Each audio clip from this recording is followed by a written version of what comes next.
Olá, tudo bem com vocês? Estamos de volta para mais um conteúdo bacana.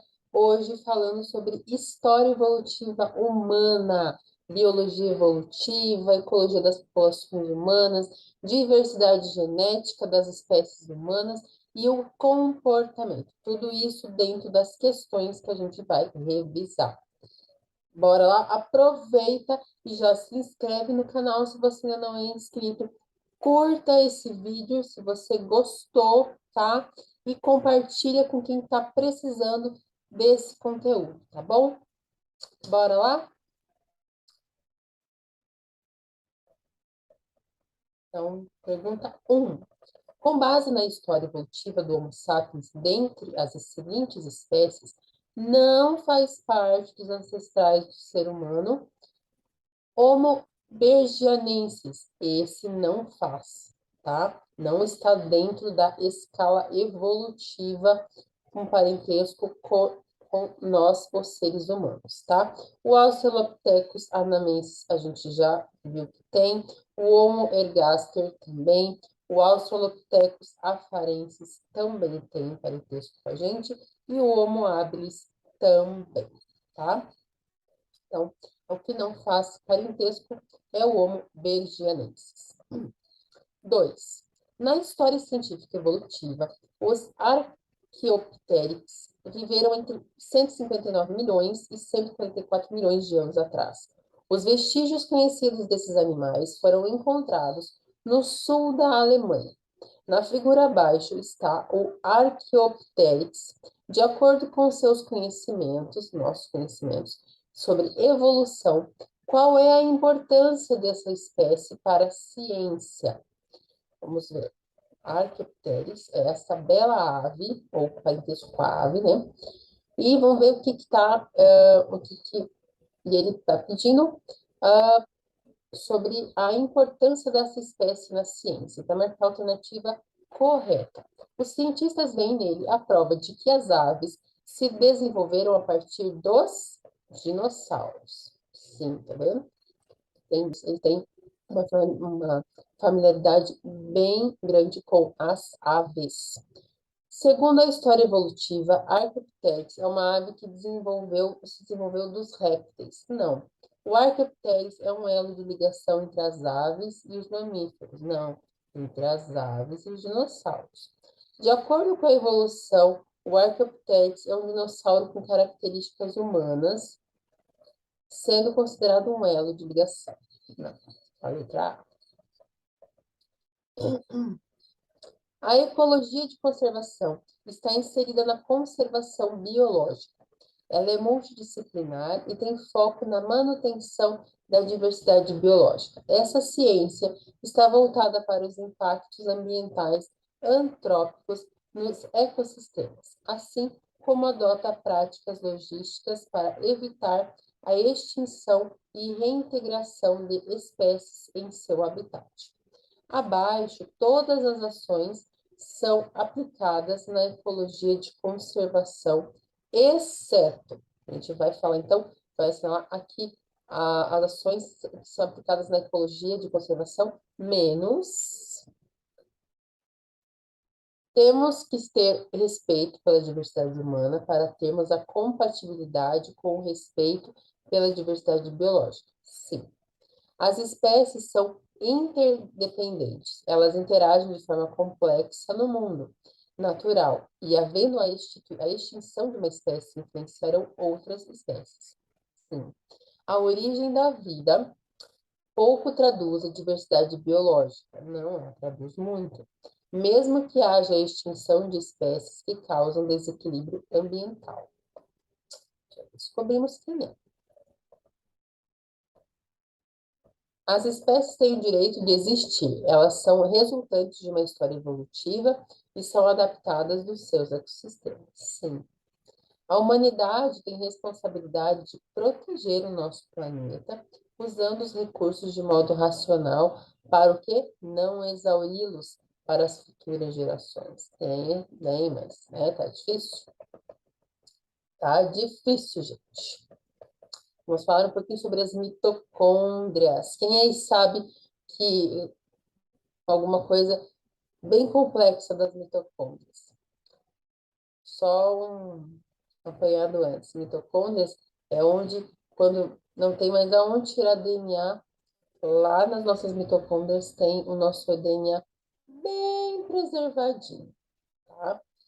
Agora nós vamos falar um pouquinho dessa organela tão maravilhosa, que constitui exemplos admiráveis de integração morfofuncional sobre essas organelas. Então, ele está falando o que é incorreto afirmar sobre uma mitocôndria. Nas mitocôndrias, a energia contida nas ligações covalentes das moléculas dos alimentos, ela é utilizada para fosforilar o ADP, né, energia adenosina trifosfato, diferentemente da glicose, que é inicialmente convertida em piruvato no citoplasma. Os ácidos graxos penetram nas mitocôndrias, onde são quebrados por uma série de enzimas específicas em um processo de degradação denominado oxidação. Oxidação. As mitocôndrias também possuem duas membranas, uma externa e a outra interna, as quais estabelecem dois compartimentos, o espaço intermembranoso e a matriz mitocondrial. A matriz mitocondrial, ela apresenta várias cópias do DNA mitocondrial, diversos tipos de RNA e o aparato enzimático necessário para as reações do ciclo do ácido cítrico e ainda outras reações associadas à sua função. A membrana interna das mitocôndrias, ela apresenta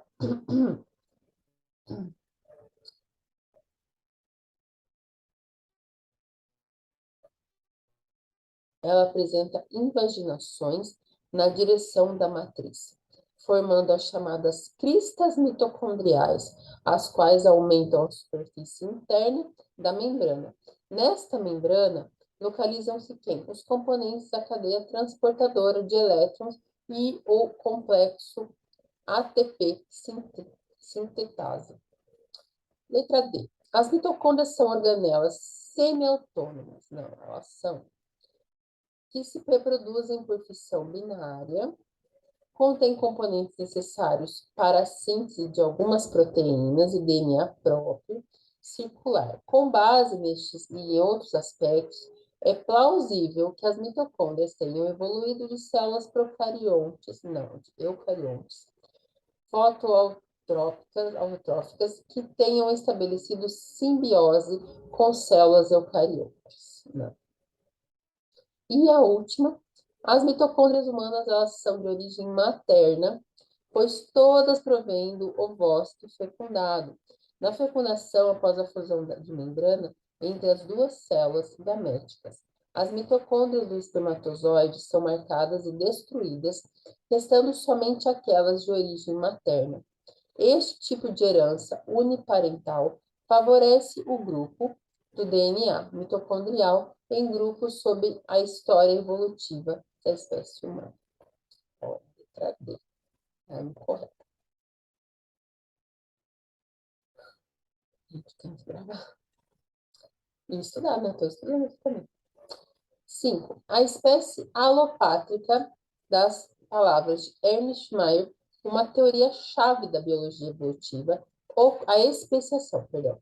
A especiação alopátrica, nas palavras de Ernst Mayr, uma teoria-chave da biologia evolutiva, ela ocorre quando, letra A, uma população da mesma espécie, ela é separada geograficamente e ela não pode mais se pegar. Isso é a especiação alopátrica, segundo Ernst Mayr. Aí, as outras alternativas, por que não são? Populações de diferentes espécies em uma mesma área geográfica compartilham o mesmo pool gênico. Não. É uma outra coisa. Não é a questão da especiação alopátrica. Há fluxo gênico entre populações de uma mesma área geográfica. Né? Aqui está falando justamente sobre quando elas deixam de compartilhar. Né? Uma população de diferentes espécies passam a cruzar umas com as outras. Populações da mesma espécie, dentro da mesma área geográfica, compartilham o mesmo pool gênico. Não. Justamente é separação. Especiação, quando fala de especiação, geralmente fala de separação. Em 1973, o biólogo russo Theodosius Dobzhansky publicou um artigo cujo título é Nada em biologia faz sentido exceto à luz da evolução. O autor utiliza a palavra evolução no sentido de teoria evolutiva. Tá? Vamos abordar sobre a teoria da evolução. A esse respeito, analise as alternativas a seguir. A origem das variações das características morfológicas, fisiológicas e comportamentais dos seres vivos da natureza é compreendida por meio da teoria evolutiva, sem a qual não poderia ser explicada. Sim. Apenas a teoria evolutiva permite a percepção das interações entre os seres vivos, assim como o mecanismo que origina essas interações. É através dela que a gente vai estudar o que aconteceu antes até o agora. Sem a teoria evolutiva, poderiam ser observados muitos fatos interessantes ou curiosos, mas dessas observações não emergiria nenhuma imagem da natureza com significado. Também. Então, qual é a alternativa? Todas estão corretas. A pegada ecológica per capita é a quantidade de água e terra biologicamente produtiva necessária para fornecer a cada pessoa os recursos que ela usa e para absorver os resíduos gerados para o consumo desses recursos. Em outras palavras, trata-se de traduzir em hectares a extensão de território que uma pessoa usa para se sustentar. As estimativas indicam que o uso de recursos naturais pela população humana já ultrapassa a capacidade de regeneração do planeta. Com relação aos efeitos das atividades humanas que contribuem para o aumento da pegada ecológica, é correto afirmar que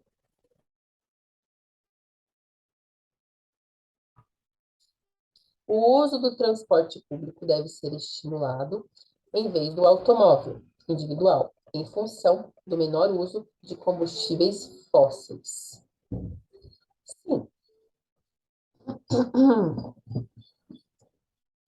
O estímulo ao consumo pode reduzir a pegada ecológica, pois a economia esquecida proporciona mais recursos para serem utilizados como investimentos em conservação dos recursos naturais. Economia esquecida, gente. A pegada ecológica será naturalmente reduzida com os avanços tecnológicos. Errado. Ela naturalmente vai avançar. Uma mudança de comportamento de consumo de recursos naturais por parte da população que é mais difícil ocorrer. A adoção do princípio dos 3 R's diminui a pegada ecológica, pois a redução do uso de recursos, a reutilização de produtos e a reciclagem de materiais implicam uma natureza. Sim. Princípios 3 R's. De modo geral, cidadãos de sociedades altamente industrializadas apresentam maiores pegadas ecológicas do que os membros de culturas ou sociedades menos industrializadas, pois, ao utilizarem recursos de todas as partes do mundo, eles afetam locais cada vez mais distantes, explorando essas áreas ou causando impactos por conta da geração de resíduos. Amém.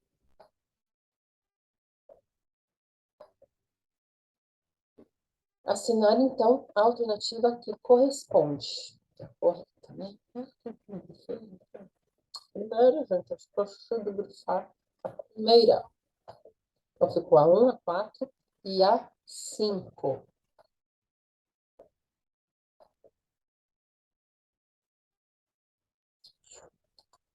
Vamos para 8. Nada em I. Aqui também o alelo denomina-se adaptação. A progenia nada mais é do que quando um organismo se adapta às características genéticas do outro, quando depois de conviver muito tempo no seu ambiente, tá?